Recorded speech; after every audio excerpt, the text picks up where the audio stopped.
जिसको हम कहते हैं आग पर पकाया हुआ भोजन, वो एक्चुअली में आग पर पकाया हुआ भोजन नहीं होता, वो आग पर जलाया हुआ भोजन होता है। हम आग पर जला हुआ भोजन खाते हैं। रॉ नेचुरल फूड ही हमारा वास्तविक भोजन है। 6-7 महीने तक प्रकृति उस पर मेहनत करती है, उसको पकाती है और हम उसको स्वीकार करते हैं। जिस सब्जी के खुद के अंदर ही प्राण नहीं है, तो वो सब्जी आपको क्या प्राण है? 10 लौकी की सब्जी बनाओ और 1 लौकी का जूस पियो, दोनों से आपको सेम मिनरल्स मिलने वाले। नमक के पहाड़ होते हैं, उसके पत्थरों को पीट पीट कर उसका चूरा बनाकर हम उसको स्वीकार करते हैं। इंसान का शरीर पत्थरों को या पत्थरों के चूरों को डाइजेस्ट करने के लिए नहीं बना है। ओम शांति। ओम शांति।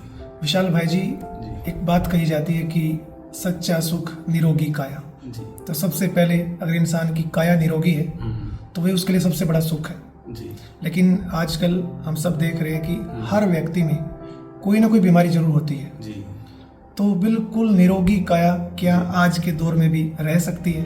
जी, ये निरोगी काया आज के दौर में 84 लाख योनियों में एक मानव योनि को छोड़कर बाकी सभी की है। अच्छा जी, मानव योनि को छोड़कर बाकी सभी योनियां सच्चा सुख निरोगी काया इस सुख का अनुभव कर रही हैं। क्या कारण है वैसे उसका? इसका एक बड़ा ही सीधा सा स्पष्ट कारण है कि सभी 84 लाख योनियां प्रकृति मां के द्वारा दिया गया भोजन स्वीकार करती हैं और मानव योनि प्रकृति के द्वारा दिए गए भोजन को प्रोसेस करके आग पर पका के तेल मसाले घी डालकर उसको अननेचुरल बनाकर फिर स्वीकार करता है। यही एकमात्र कारण है। तो आपके हिसाब से नेचुरल भोजन करना चाहिए? जी, रॉ नेचुरल फूड ही हमारा वास्तविक भोजन है। जिसको हम कहते हैं आग पर पकाया हुआ भोजन, वो एक्चुअली में आग पर पकाया हुआ भोजन नहीं होता, वो आग पर जलाया हुआ भोजन होता है। हम आग पर जला हुआ भोजन खाते हैं। और जिसको हम कहते हैं रॉ फूड या कच्चा भोजन, वो एक्चुअली में प्रकृति के द्वारा पकाया हुआ भोजन है। 6-7 महीने तक प्रकृति उस पर मेहनत करती है, उसको पकाती है और हम उसको स्वीकार करते हैं। और अगर हम भी बाकी सभी 84 लाख योनियों की तरह प्रकृति के द्वारा दिए गए भोजन को ही स्वीकार करें, तो हमारे शरीर में ना तो किसी मिनरल की कमी हो सकती है, ना किसी विटामिन की, ना किसी न्यूट्रिएंट की। आज आप देखोगे इस संसार के सभी मानवों में किसी ना किसी विटामिन की, न्यूट्रिएंट की कमी अवश्य पाई जाती है। ये तो है आजकल। जी, डॉक्टर भी कहते हैं कि टेस्ट कराओ। जी, और ये इसलिए पाई जाती है क्योंकि हम प्रकृति के द्वारा जो भोजन लेकर आते हैं उसमें तो 100% न्यूट्रिएंट्स होते हैं, लेकिन जब उस भोजन को हम आग पर पकाते हैं तो आग पर तो कोई भी चीज डालोगे नष्ट हो जाएगी। तो जब उसको आग पर पकाते हैं तो हम उसके 90% न्यूट्रिएंट्स नष्ट कर देते हैं और फिर उसको स्वीकार करते हैं। इस वजह से आज के समय में सभी मानवों में किसी न किसी विटामिन, न्यूट्रिएंट की कमी अवश्य है ही। अब इसका एक प्रूफ देता हूं आपको कि आग पर पकाने से पोषक तत्व नष्ट हो जाते हैं। इसके 2 प्रूफ देता हूं, बहुत बड़े प्रूफ। पहला प्रूफ तो इसका यह है, कच्ची गाजर खाते हो, गाजर का जूस पीते हो, उसका टेस्ट देखो कितना स्वादिष्ट होता है। फिर आप एक गाजर की सब्जी बनाओ, पर एक शर्त है। शर्त यह है कि आपने उसमें ना तो कोई तेल डालना है, ना मसाले, ना घी, ना नमक, कुछ नहीं डालना। इन सब एक्सटर्नल कंपोनेंट्स के बिना आपने गाजर की सब्जी बनानी है और फिर उसको खाना है। जब आप उस गाजर की सब्जी को खाएंगे तो आपको उसका टेस्ट बड़ा ही बकबका लगेगा। आप उसको खाना पसंद नहीं करेंगे। 2 चम्मच खाकर ही आप उसको साइड में रख देंगे। आपको उस गाजर की सब्जी में गाजर का टेस्ट बड़ा हल्का सा 5-10% टेस्ट आएगा। गाजर के जूस में जो टेस्ट होता है और गाजर की सब्जी में जो टेस्ट होता है, उन दोनों के टेस्ट में आपको जमीन आसमान का अंतर नजर आएगा। ये तो है। अब वो जमीन आसमान का अंतर क्यों है?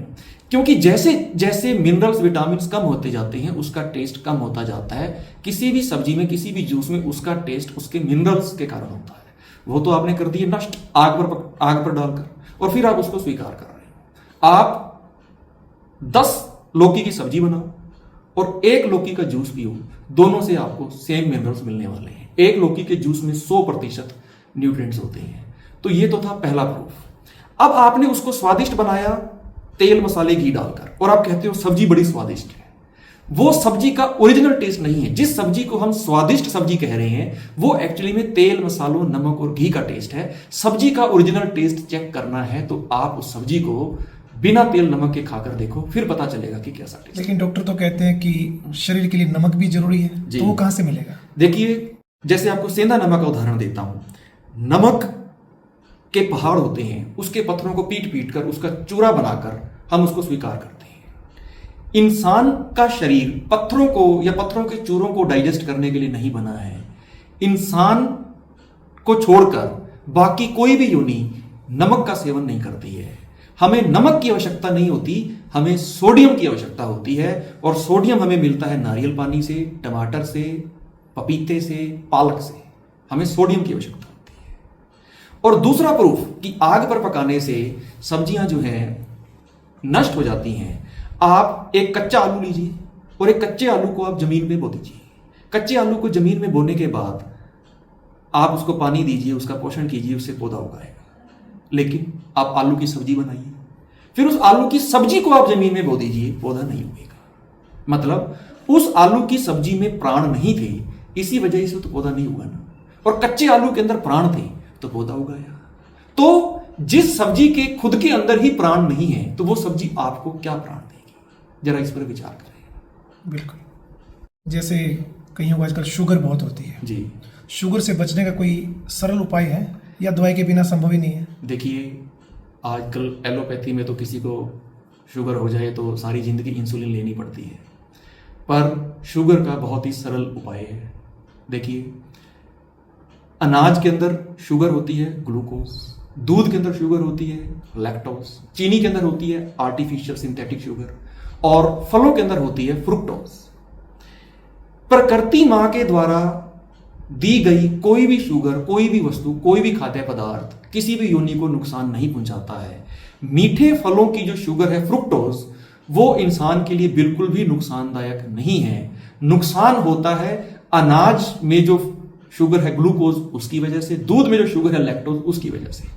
अगर हम एक शुगर पेशेंट अनाज का एक भी निवाला अपने मुख में ना डाले, दूध की एक भी बूंद अगर अपने मुख में ना डाले, वो सिर्फ मीठे फल खाकर ही शुगर की बीमारी से मुक्त हो सकता है।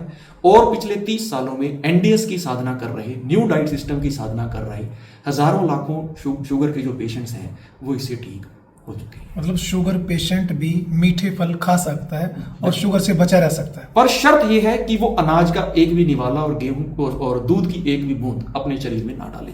अगर मीठे फलों की शुगर अनाज और दूध की शुगर के साथ मिक्स हो गई, तब मीठे फलों की शुगर भी नुकसान करने लगती है। मीठे फलों की शुगर को अनाज और दूध की शुगर से दूर रखिए, तो मीठे फलों की शुगर आपको ठीक करेगी, बल्कि उससे शुगर ठीक होगी। और कौन सी बीमारी से ठीक हो सकती है अगर इस पैथी को हम यूज करें? न्यू डाइट सिस्टम एक पैथी नहीं है, न्यू डाइट सिस्टम एक लाइफस्टाइल। इसमें आपके 24 घंटे का आपका चार्ट बना दिया जाता है कि सुबह से रात तक आपकी ये दिनचर्या है, और इस दिनचर्या को फॉलो करके जुकाम से लेकर कैंसर तक पिछले 30 सालों में हजारों लाखों भाई बहन अपनी अनेकों बीमारियों से छुटकारा पा चुके हैं। इस न्यू डाइट सिस्टम के अंदर 4 सब्जेक्ट्स होते हैं: फास्टिंग, एनीमा, ग्रीन जूस और रॉ फूड। रॉ फूड के माध्यम से नई बीमारियों को आने से रोक दिया जाता है। फास्टिंग, एनीमा और ग्रीन जूस के माध्यम से सिर से लेकर पांव तक शरीर में जहां भी टॉक्सिन्स हैं उसको निकालकर फ्लश आउट कर दिया जाता है। और जब शरीर पूरी तरह से डिटॉक्सिफाई हो जाता है, शरीर में किसी भी तरह के टॉक्सिन का कोई अंश मात्र भी नहीं रह जाता है, तो शरीर पूरी तरह से रोग मुक्त हो जाता है। और एनडीएस के जो फाउंडर हैं बीवी चौहान जी, उन्होंने 30 साल पहले इस संस्था का संचालन शुरू किया था, और इसके बहुत ही सक्सेसफुल रिजल्ट्स देखने को मिले हैं।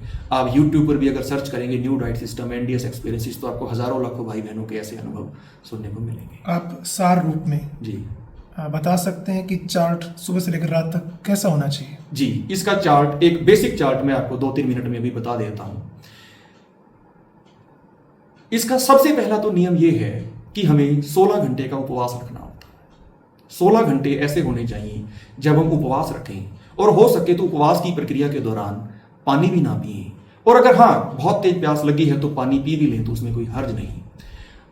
एनडीएस के अंदर कहा जाता है कि आपकी ईटिंग विंडो है दोपहर 12 बजे से रात के 8 बजे तक। इन 8 घंटों के दौरान आपको कुछ खाना है। अगर किसी को 8 घंटे शुरू में मुश्किल लगते हैं तो 9-10 घंटे कर लो, सुबह 10 बजे से रात के 8 बजे कर लो, या सुबह 10 बजे से शाम के 6 बजे कर लो। इन 8 घंटों के दौरान जब आपको पहली डाइट लेनी है तो आपको ग्रीन जूस लेना है। ग्रीन जूस मतलब 4-5 आंवले, हरी पत्तियां, लौकी का जूस ये ले सकते हो, या करेले, खीरे और टमाटर का जूस ले सकते हो, या आप अंगूरों का जूस ले सकते हो। आपने अपनी पहली डाइट हमेशा ये डिटॉक्स जूस लेनी है। ये आपके जो है पाचन तंत्र और छोटी आंत की सफाई करेगा। ये आपकी पहली डाइट होनी चाहिए। लास्ट डाइट आपकी होनी चाहिए, अगर आप दिन में एक बार अनाज खाना चाहते हो, वैसे तो एनडीएस में छूट नहीं है कि आप एक बार भी अनाज खाएं, चलो फिर भी अगर कुछ समय के लिए आप छूट लेना चाहते हैं तो वो आपकी लास्ट डाइट होनी चाहिए। और फर्स्ट डाइट और लास्ट डाइट के बीच में, मतलब फर्स्ट डाइट के 1 घंटे के बाद और लास्ट डाइट से 1 घंटे से पहले आपको फ्रूट्स, सैलेड और जूसेस लेने हैं। ये आपकी 8 घंटे की ईटिंग विंडो है। उसके बाद 16 घंटे का उपवास, फिर 8 घंटे की ईटिंग विंडो, फिर 16 घंटे का उपवास, और इसके अंदर जो है साथ साथ आपको दिन में 2 बार कम से कम एनीमा का प्रयोग भी करना चाहिए। बहुत बहुत शुक्रिया विशाल भाई जी आपका। आपने बहुत थोड़े समय में एक स्वस्थ जीवन शैली क्या हो उसके बारे में विस्तार से सुनाया। बहुत बहुत धन्यवाद। और हमें उम्मीद है कि जो भाई बहनें सुन रहे हैं वो इस बात को फॉलो करेंगे और अपने जीवन को स्वस्थ बनाएंगे। ओम शांति। ओम शांति। और अब यह एक बहुत अच्छी वीडियो भी जरूर देखें।